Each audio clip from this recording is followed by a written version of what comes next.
The ground shook, engines thundered. Through the fog and somewhere beyond the trees the steel monsters were.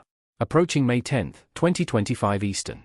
Ukraine at dawn, Russian tanks armored columns and elite assault teams poured into the village of Dresba in a coordinated attack intended to crush the Ukrainian front in a single overwhelming blow. Their orders were clear, their numbers were overwhelming, but what they didn't know, they were being tracked, and the Ukrainians had American-made weapons in their hands.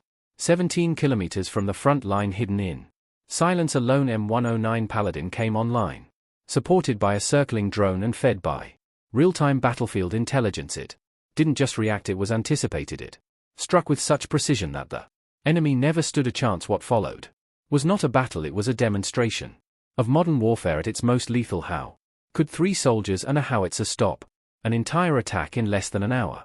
Follow along, the answer is chilling. On the fog-choked morning of May 10, 2025, silence hung thick over the wheat fields of eastern Ukraine. The village of Dresba, once a quiet checkpoint on a forgotten stretch of the front, jolted awake as the earth began to shake. Russian engines roared to life. First came the T-72 tanks, iron beasts rolling in with low guttural growls behind them. Followed BMP infantry fighting vehicles, flanked by Storm's assault teams on foot, moving in staggered formation. This wasn't a probing raid, it was an orchestrated full-scale ground assault. The Russian plan was simple: overwhelm the Ukrainian line with brute force before defenders could organize a response. A classic combined arms maneuver, it relied on suppressive fire, shock speed, and concentrated armor to crack through any resistance. High-caliber machine guns, 12.7mm on the BMPs and 30mm Ortok cannons blanketed the trenches with a wall of noise and lethal metal. Ukrainian forward units, particularly the embattled 93rd Mechanized Brigade, were the first to feel the storm inside the muddy sandbag-lined trenches. Ukrainian soldiers returned fire with aging PKMs and RPGs, but the difference in firepower was night and day. The defenders were pinned shells and armor-piercing rounds churned up the earth around them like plows through soil without immediate artillery support. The front line risked collapse by 6:14 a.m. Russian tanks had already crossed the first set of abandoned fields. The advance was wide, not a spear point but a heavy-booted stomp across a broad sector. The Russians wanted not just to breach but to encircle, to crush Ukraine's front and split the battlefield. Ukrainian commanders knew if help didn't arrive within minutes, the men in those trenches would be cut off, surrounded, and likely lost. This is where most battles in history would have been decided by manpower, by the sheer volume of steel on the ground. But modern warfare no longer bows to numbers alone, it responds to speed, data, and precision. Ukraine had something Russia didn't see coming: the M19A6 Paladin, a self-propelled American howitzer that didn't just fire, it calculated, adapted, and survived.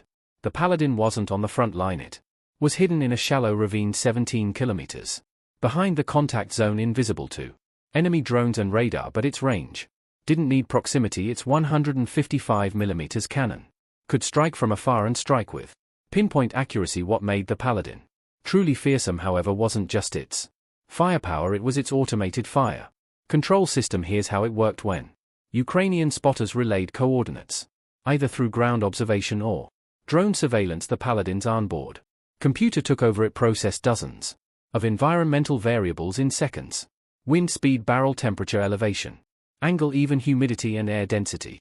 Older Soviet artillery might take up to 5 minutes for such calculations. The Paladin did it in under 30 seconds. This meant it could fire on fast-moving columns like the Russian BMPs while they were still on the move, not minutes later, when they had already changed position. And once it fired, it didn't wait to see DPICM versus traditional artillery the damage. It moved using a shoot and scoot tactic. The vehicle would reposition before enemy counter battery systems could lock on, keeping its crew safe and the weapon in the fight. Back in the trenches, Ukrainian troops didn't know exactly what had been deployed to save them. All they heard was a distant boom, then another, and then 6 more rolling like thunder across the hills, and then the Russian tanks began to burn.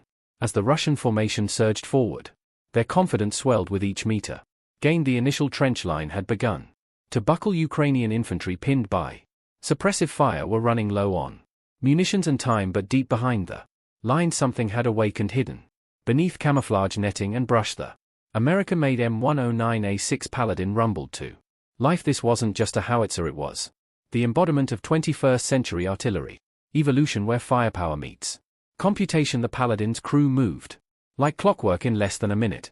They had locked in the fire mission sent from the forward command post, but unlike conventional systems where gunners manually adjusted for wind barrel wear and target movement, the Paladin did it all digitally. Its advanced fire control system AFCS received the target data via encrypted communication. The onboard computer instantly processed multiple variables: target distance, GPS coordinates, angle of terrain, weather data, and even coriolis effect, Earth's rotation at long distances. These weren't theoretical adjustments, they were live integrated corrections to ensure first round accuracy.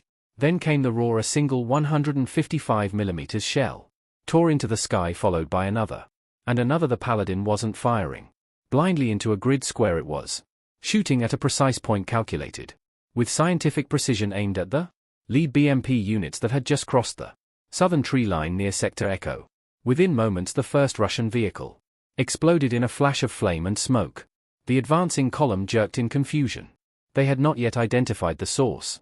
Another round slammed into the dirt behind them, close enough to lift armored tracks off the ground. This was not a saturation fire, it was a surgical bombardment. The Paladin's advantage didn't end with precision. It could fire up to 4 rounds per minute, and after a few salvos, reposition immediately. In battlefield terms, this shoot and scoot strategy was essential. Russian counter battery radars like the Zoop Park 1 could detect the point of origin of enemy fire within 60 to 90 seconds, but the Paladin could already be on the move by then. In this engagement, it was after firing 8 rounds, the Paladin's commander ordered a relocation. The vehicle's navigation system plotted the safest route through uneven terrain, avoiding open fields where drone eyes might linger. The 27-ton artillery beast lumbered off at 38 kilometers, recharged slow by sports car standards, but fast enough to outrun death from above. As the Paladin repositioned, its shells were still landing. 2 BMPs were disabled. 1 T-72 tank had lost traction, its track shredded by a near miss, and most importantly, the Russian formation had stopped moving forward. What had begun as a confident charge had become a disorganized scramble, and it all started from 17 kilometers away with a weapon that didn't just fire, it calculated, it moved, and it outthought the enemy. Can a flying machine guide artillery with near-perfect accuracy in the middle of chaos? Here is the answer. As the dust settled around the smoldering Russian BMPs, the battlefield overdress briefly paused, only to erupt again. The Russians had not given up. Their second wave was forming. Tanks repositioning, infantry squads spreading into the wheat fields. The fog was lifting, but visibility remained poor. For traditional artillery units, it would have been a guessing game, but for Ukraine, guesswork was no longer part of the doctrine. Above the battlefield, silent and unseen, Phoenix was watching. The Phoenix drone hovered at 750 m high. The Paladin's relentless barrage, enough to remain discreet yet low enough to deliver real-time visual data. It was no ordinary UAV. Phoenix was equipped with electro-optical, infrared and thermal sensors stabilized by a high-precision gimbal that allowed it to lock on to moving targets with uncanny steadiness. Even in fog, rain or partial smoke, the Phoenix didn't just feed video, I thought. Its onboard AI-driven targeting system analyzed the battlefield continuously, identifying vehicles, classifying threats, and ranking targets by danger level. Was that a fuel truck, a mobile command post, or a T-72 tank swiving its turret toward Ukrainian trenches? Phoenix knew the difference and flagged it accordingly. The moment Phoenix identified a target, it transmitted precise coordinates, velocity and heading to the command center every 1.7 seconds. From there, the data traveled securely to the Paladin's fire control computer via encrypted military channels designed to resist Russian jamming. This system allowed Ukraine to close the so-called sensor to shoot a loop in under 45 seconds. Traditionally, artillery fire relies on static grid targeting or delayed observer calls, but with Phoenix in the loop, the M109 Paladin didn't aim where the enemy had been, it struck where they were going. On May 10, this mattered more than ever. Russian vehicles were not parked targets, they were moving at 60 km, trying to outflank and overrun the defense. Yet the Paladin, aided by Phoenix, landed shells within meters of moving tanks. One such case was critical. The drone detected a T-72 with its gun already aligned toward the forward trench. Its engine heat flared on thermal view. The AI flagged it instantly. Priority 1 within seconds. That data had been received. A fire mission queued and a high-explosive round was in the air. The T-72 never got the chance to fire. Phoenix also served as a safeguard against friendly fire. Ukrainian infantry were often within 80 meters of Russian armor without Phoenix's thermal imaging and target marking overlays. Even a precise artillery strike could risk tragedy, but thanks to the drones' clarity, no Ukrainian units were hit. During the Paladins' engagements in this war, drones were no longer just spotters. They were battlefield partners. They saw what humans couldn't. They processed faster than any officer could, and when paired with smart artillery like the Paladin, they transformed Ukraine's firepower from reactive to preemptive. That morning, overdressed Phoenix didn't just observe the battle, it directed it. The battlefield was evolving. By the minute, Russian tanks had begun to regroup after the initial shock. Infantry fire teams advanced in short bursts, attempting to re-establish a foothold beyond the smoldering BMP wreckage. Ukrainian commanders knew that a temporary stall in Russian momentum wasn't enough to truly halt the advance. They needed not just pressure but shock, and the M109 Paladin delivered exactly that from its newly repositioned firing site nestled in a wooded depression south of the Argyll line. The Paladin prepared to unleash a tactic that even many artillery crews around the world had only trained for on simulators. MRSI, or multiple round simultaneous impact. In traditional artillery, fire shots are fired with similar trajectories, landing seconds apart, but MRSI changes everything by varying the angle of elevation and the amount of propellant charge. The Paladin can launch up to 6 shells, each taking a different flight path, yet all landing on the target within a 2-second window. It's not just a bombardment, it's a coordinated ambush from the sky. Here's how it worked. The Paladin's fire control system ran over 130 calculations per shot, taking into account not only ballistics and weather, but also the wear of the barrel, the temperature of the powder, and even the minor deviation caused by Earth's rotation. It was battlefield mathematics at its finest, executed by soldiers under pressure in real time. The target was a tightly packed Russian armored formation pushing toward the eastern flank. BMPs in front, T-72 tanks lumbering behind. The Paladin's gunner locked in the MRSI sequence. A deep metallic thud echoed through the valley, then again and again.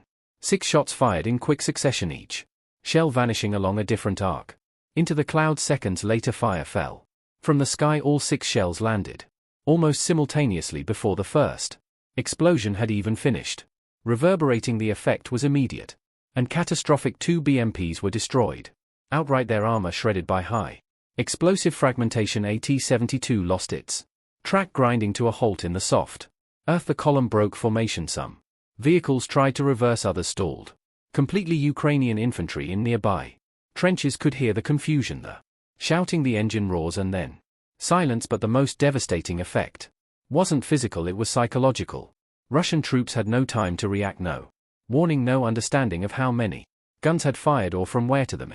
It wasn't just the machines. It was as if the entire hillside had opened up and swallowed their advance. Panic spread faster than shrapnel. Ukrainian soldiers watching through scopes and periscopes saw something rare: the enemy retreating without orders, stumbling back toward cover, and it had all come from one single Paladin. In older battles, this effect required coordinated fire from entire batteries, multiple vehicles, multiple locations. Here, one smart howitzer had done the work of a dozen guns in under 60 seconds. Momentum changed hands again, and the Paladin wasn't finished yet. Just as Russian armored units faltered under the crushing weight of MRSI fire, their infantry began to scatter. Without armored cover, they broke into smaller units, moving through the tall wheat fields east of Dresba. Some dug in hastily, others attempted to set up machine gun nests or push forward on foot. For a moment it looked like they might regroup and launch a wave of close quarter attacks, but the Paladin crew saw it differently to them. The battlefield had changed targets but not threats. Tanks were no longer the priority now. It was time to deny space, to make open ground uninhabitable, and that required a different kind of shell. Within 60 seconds, the Paladin's crew had reloaded. Instead of high explosive or precision guided rounds, they now prepared to fire the M4A3A1 DPICM dual-purpose improved conventional munitions, often referred to as cluster shells. Each carried 88 bomblets, small baseball-sized submunitions designed to explode separately upon descent. But this wasn't mindless area bombing. The Paladin's automated fire control system calculated the exact altitude and dispersion pattern needed. The crew set The burst height at 50 m the optimal level for maximum spread and lethality. Over open terrain one shell could saturate a 30 m radius, and the Paladin was preparing to fire multiple in older system switching shell types mid-battle. Might have required different vehicles or external support, but the Paladin's modular loading system and digital targeting meant the transition happened almost instantly. The first DPICM round fired arcing through the sky before breaking open like a steel flower. The bomb bullets scattered in a calculated pattern, M42S and M46S combining armor-piercing cones with fragmentation charges. Seconds later the wheatfield lit up like a lightning storm. The Phoenix drone, still hovering silently above, captured the immediate aftermath of thermal imaging. Dozens of heat blooms, the infrared signature of human targets, hit or killed, flared across the screen. One BMP caught just beneath the descending bomblets was crippled by multiple top-down impacts. Its crew seen fleeing into the brush. Russian infantry never stood a chance. Caught mid-movement without cover, their formations were shredded. Screams echoed across the field. No warning had come, no mortars, no barrage whistles, just silence and then instant fragmentation. Traditional artillery would have needed 8 to 10 high explosive shells to achieve the same coverage, but that approach takes time and gives the enemy a chance to run. The DPICM strike, by contrast, was fast, precise and total. Ukraine didn't need more guns, they just needed the right weapon at the right time. By denying the field to infantry, the Paladin didn't just kill, they controlled. It gave Ukrainian ground forces breathing room, eliminating the risk of a bayonet charge or machine gun ambush, and in doing so it reinforced a truth that would echo through every shell fired. That day, adaptability wins the battle. For Dress was entering its final hour. Smoke curled over twisted steel. The wheat fields, once golden and untouched, were now cratered and scorched. Russian infantry had withdrawn or surrendered. The surviving armored vehicles, once the tip of the spear, were nothing more than burning husks. But for the men of the 93rd Mechanized Brigade, still dug into their trenches with rifles clenched and nerves frayed, victory hadn't come easy. They hadn't been saved by chance, they had been saved by calculation, coordination, and above all, people. At the heart of the operation stood the M19A6 Paladin, a machine that performed flawlessly. In just 51 minutes it had fired 22 high explosive rounds, 8 Excalibur precision shells and 4 DPICM anti-personnel strikes with just a single gun system. Ukraine had achieved what used to require a full artillery battery, but make no mistake, the Paladin didn't win this fight alone. Every shell that landed with surgical precision had first been approved, calculated, and executed by a human hand inside the armored hull. A 3-man crew operated under extreme pressure, timing, aiming, and repositioning the 27-ton weapon system, while enemy counter-battery radars scanned the horizon. The gunner trusted the turning point at Dresba, the targeting computer, but verified every coordinate. The commander interpreted live updates from Phoenix and ground teams, making life or death calls on which threats to prioritize, and the driver, with seconds to act, maneuvered across rough terrain under fire, saving them all from Russian retaliation. Technology enhanced them but never replaced them. Above them the Phoenix drone circled, not autonomously, but with a skilled operator behind the screen. That operator read sensor feeds, watched for heat signatures, and decided when the RE's top threat was wrong or when it was exactly right. And at the command center, far behind the lines, analysts, officers, and fire control coordinators stitched together a complete picture of the battle, feeding the Paladin's gun crew the information they needed to act not just quickly but correctly. Modern warfare dazzles with machinery, drones that think, shells that steer, howitzers that calculate, but none of it matters if the people behind them hesitate, misread, or fail to adapt. At Dresba it wasn't just firepower that turned the tide, it was the speed of human decision-making, the clarity under stress, and the will to hold the line.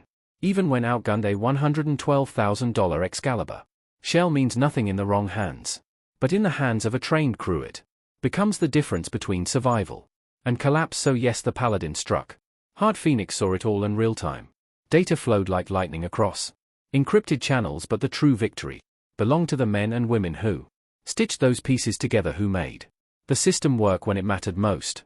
Because in the end, technology doesn't win wars, people do. The Battle of Dresba was more than a tactical victory, it was a turning point in how wars are fought, and won in just 51 minutes. A single American-made M19 Paladin, guided by real-time drone intelligence and manned by a focused, adaptable crew, turned what Should have been a devastating Russian breakthrough into a humiliating retreat. But what made this battle historic wasn't just firepower, it wasn't just GPS-guided shells, air-driven drones, or 130 ballistic calculations per shot. It was the people. The Ukrainian defenders didn't just survive because of the weapons they used, but because they knew how to use them. Behind every smart round was a soldier who acted under pressure, trusted their training, and made the hard calls when timing was everything. In a world obsessed with machines and automation, the battle of dress reminds us technology enhances but humans decide. No algorithm replaces courage, no sensor replaces judgment, no weapon system matters without the will to fight. And on that foggy May morning, it wasn't just Ukraine's artillery that held the line. It was Ukraine's people fighting smarter, faster, and harder than anyone expected. If you found this story powerful, don't forget to like, subscribe, and hit the bell. It means the world to us.